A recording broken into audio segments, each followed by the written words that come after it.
Assalamualaikum warahmatullahi wabarakatuh. Semoga hari ini kita selalu dalam rahmat Allah dan selalu dalam lindungannya, amin. Bisakah menelisik ulang sejarah?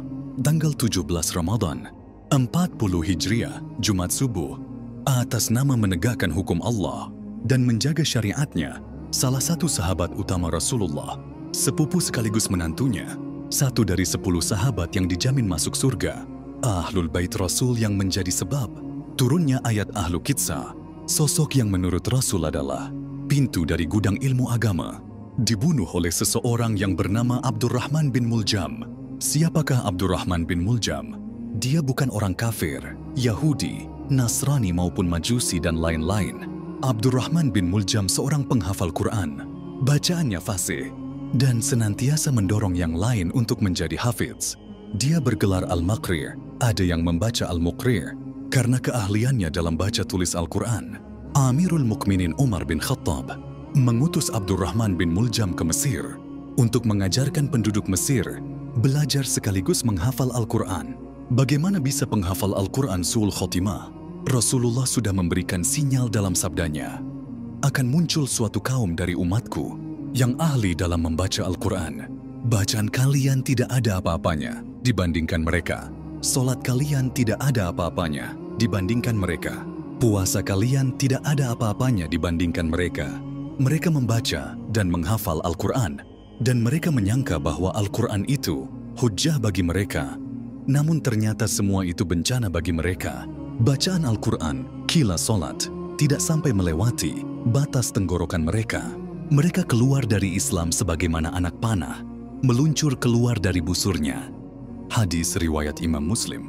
Dari golongan manakah Abdurrahman bin Muljam? Abdurrahman bin Muljam merupakan pentolan kaum Khawarij yang terkonsolidasi pasca Perang Siffin. Sebagaimana diketahui, Perang Siffin adalah peperangan yang terjadi antara Khalifah Ali dengan Gubernur Syam Muawiyah bin Abi Sofyan. Peperangan ini berakhir dengan tahkim atau arbitris, di mana Khalifah Ali mengutus sahabat senior yang zuhud dan soleh, Abu Musa al-Ash'ari, sedangkan Muawiyah mengutus Amr bin al-Ash sebagai arbiter. Khawarij adalah sekelompok orang yang memisahkan diri, khoroja, baik dari barisan Khalifah Ali maupun Gubernur Muawiyah, karena kecewa dengan arbitase. Bagi komplotan Khawarij, secara sosial politik, arbitase sangat tidak menguntungkan posisi mereka. Namun alasan yang prinsip adalah alasan ideologi keagamaan. Bagi Khawarij, arbitase adalah bid'ah dan cenderung bertentangan dengan ajaran agama, serta jauh dari hukum Allah. Arbitase adalah praktik yang tidak berdasar dalil Al-Quran. Tidak satu pun ditemukan ayat Al-Quran yang berbicara arbitrase, tahkim. Alasan berikutnya, praktik arbitase menyalahi sunnah Rasul. Tidak ditemukan sama sekali praktik arbitase di zaman Rasul. Jadi komplotan Khawarij menyimpulkan bahwa arbitase tidak berdasar dalil Al-Quran dan menyalahi sunnah Rasul. Produk hukumnya berarti bukan hukum yang bersumber dari syariat Allah. Atas dasar argumen itulah, komplotan Khawarij menuduh Khalifah Ali, Gubernur Muawiyah, dan sahabat-sahabat utama Rasul seperti Abu Musa al-Ash'ari, Salman al-Farisi, Abu Dzar al-Ghifari, dan lain-lain ahli bid'ah menyelisihi sunnah dan syariat, bahkan dianggap keluar dari Islam, kafir. Oleh karena itu, komplotan Khawarij ini merancang pembunuhan terhadap sahabat Rasul yang dianggap aktor arbitase. Bersepakatlah 3 tokoh komplotan Khawarij, yaitu Abdurrahman bin Muljam, Burak bin Abdullah, dan Ibnu Bakr at-Tamimi. Mereka berbagi tugas untuk membunuh Ali bin Abi Thalib, Muawiyah bin Abi Sofyan, dan Amr bin al-Ash. Dari ketiganya, hanya Khalifah Ali yang berhasil dibunuh oleh Abdurrahman bin Muljam pada tanggal 17 Ramadan 40 Hijriah di Masjid Kufah saat mau melaksanakan ibadah sholat subuh. Komplotan Khawarij ini terus berkembang menjadi sumber fitnah dan malapetaka umat sampai akhir zaman. Ini pun sesuai dengan khobar nubuwah yang Rasul sampaikan di depan tokoh leluhur Khawarij pasca perang Hunain, Dzul Khuwaisiro. Dari sulbi-sulbi mereka akan lahir generasi pemecah belah umat dan sumber fitnah hingga hari kiamat. Hadis riwayat Muslim. Apa inti doktrin Khawarij? Komplotan ini sangat dangkal, letter leg, skriptual dan tekstual dalam memahami dalil. Wajar kalau Rasul menyebut mereka kaum yang bagus bacaan dan hafalan Al-Qur'annya, tapi tidak masuk ke lubuk hatinya, hanya sampai di tenggorokannya. Mereka juga mudah menghakimi orang lain kafir. Ahli bid'ah menyalahi sunnah Rasul hanya karena pemahaman sempit mereka akan definisi dalil, karakteristik ayat suci, juga macam-macam sunnah. Bagi mereka, semua ayat Al-Quran mesti muhkamat atau selalu bermuatan hukum ansih. Padahal yang muhkamat tidak lebih dari 500 ayat.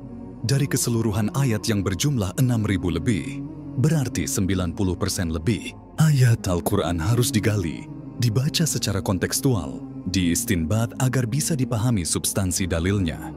Para ulama sudah memberikan arahan dan aturan untuk menggali substansi hukumnya dalam bentuk qiyas, ijma', maslahah mursalah, sad-dari'ah dan banyak perangkat keilmuan yang komplotan Khawarij abaikan. Belum lagi bicara sunnah Rasul yang terdiri dari qauliyah, fi'liyah, takririyah, hammiyah, yang kadang antar satu dengan yang lain terkesan kontradiksi bagi orang bodoh, tapi tidak bagi ahlinya. Kesalahan fatal komplotan Khawarij saat mendistorsi sunnah Rasul hanya pada qauliyah, hadits saja. Dan yang ekstrim dari komplotan ini, lahir gerakan teroris yang menghalalkan darah sesama muslim. Mereka kelompok yang selalu merasa paling benar, merasa paling sunnah, merasa paling islami, yang lain pengikut tauhid. Seakan-akan kebenaran hanya milik mereka dan kelompoknya. Apa yang harus kita cermati saat ini? Kita harus waspada dengan personifikasi Khawarij milenial. Jangan mudah terpesona dengan bacaan Quran, hafalannya, sebab Rasul sudah mengingatkan kita. Jangan mudah terperdaya dengan gaya bicara dan penampilan mereka yang seakan-akan menjadi barometer kebenaran. Merasa paling berpegang pada sunnah, merasa paling paham dalil, dan merasa paling syar'i. Sebab sahabat yang sudah dijamin masuk surga pun tinggal lepas dari tuduhan anti syariat, tidak berhukum dengan hukum Allah, kafir, berlaku bid'ah sampai tingkat penghalalan darah, sekelas Khalifah Ali bin Abi Thalib. Bahaya Khawarij dalam pandangan Gus Baha, pesan untuk menjauhi pemahaman sempit yang anggap wanita sumber fitnah.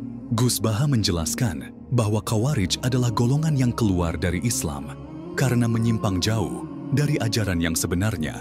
Ini masalah paling sensitif dalam sejarah Islam, ujar Gus Baha dengan tegas. Gus Baha mengingatkan umat Islam untuk selalu berhati-hati dalam memahami ajaran Islam, terutama terkait dengan pandangan yang menganggap orang lain sebagai musuh hanya karena perbedaan pandangan. Mengingatkan bahwa bahaya terbesar datang ketika orang-orang yang mengaku soleh pun bisa salah dalam pemahaman dan tindakan mereka.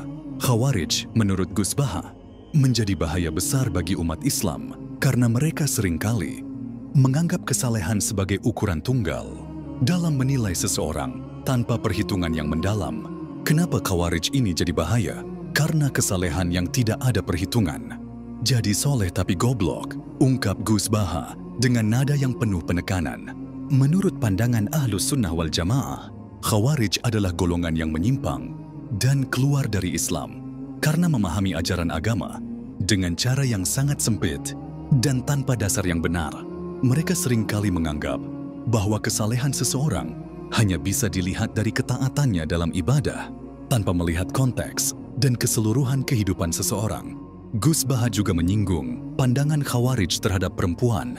Dalam ajaran mereka, perempuan dianggap sebagai fitnah dan sumber dari semua tragedi sosial. Hal ini mencerminkan pandangan yang sangat negatif terhadap perempuan, seolah-olah semua masalah yang terjadi disebabkan oleh mereka. Dalam pandangan Khawarij, perempuan dianggap sebagai penyebab kerusakan moral, termasuk ketidaksetiaan seorang istri atau kelalaian seorang anak terhadap orang tua.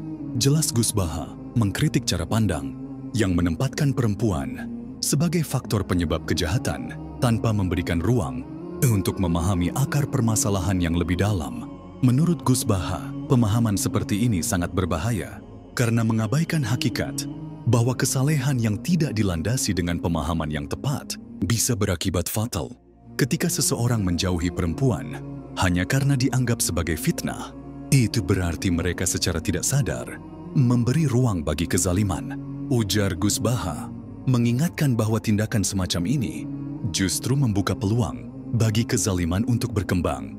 Gus Baha melanjutkan penjelasannya dengan menyatakan bahwa jika kesalehan hanya dijalankan tanpa perhitungan yang matang, maka konsekuensinya bisa sangat merugikan. Tegasnya, Khawarij menurut Gus Baha bukan hanya berbahaya karena menyimpang dari ajaran Islam, tetapi juga karena pandangan mereka yang terlampau sempit dan seringkali membawa dampak negatif bagi masyarakat. Gus Baha mengajak umat Islam untuk lebih bijak dalam menyikapi perbedaan pendapat dan tidak mudah menghakimi orang lain hanya karena perbedaan cara pandang atau latar belakang. Pesan Gus Baha ini sangat penting untuk diambil sebagai pelajaran bagi umat Islam, terutama dalam menghadapi golongan-golongan yang dapat mengarah pada ekstremisme. Ujar Gus Baha, menegaskan bahwa pemahaman yang benar akan membawa umat Islam pada jalan yang lurus. Gus Baha berusaha mengingatkan umat Islam untuk tidak terjebak dalam pemahaman yang keliru dan sempit. Sebagai umat yang mengaku mengikuti Ahlus Sunnah wal Jamaah, sudah seharusnya kita menjauhi sikap yang mengarah pada ekstremisme dan selalu berusaha untuk memperbaiki diri serta masyarakat. Gus Baha juga mengingatkan umat Islam untuk terus mendalami ilmu agama dengan baik dan tidak hanya bergantung pada pemahaman yang dangkal. Dengan pengetahuan yang cukup, umat Islam diharapkan dapat menghindari pengaruh golongan-golongan yang menyimpang dan tetap berada pada ajaran Islam yang benar. Sebagai penutup, Gus Baha menegaskan bahwa kesalehan yang sejati adalah yang disertai dengan pemahaman yang baik, dan itu harus diterapkan dalam kehidupan sehari-hari. Gus Baha menekankan pentingnya pemahaman yang benar dalam beragama. Gus Baha berharap agar umat Islam senantiasa menjaga kesatuan dan keharmonisan, tidak mudah terprovokasi oleh ajaran yang salah, dan selalu berpegang pada prinsip-prinsip Islam yang moderat dan penuh kasih sayang. Semoga kita dalam lindungan Allah agar dijauhkan dari kelompok-kelompok Islam seperti ini. Jangan lupa dukungannya dengan like, subscribe, dan komen agar channel ini terus berkembang. Amin.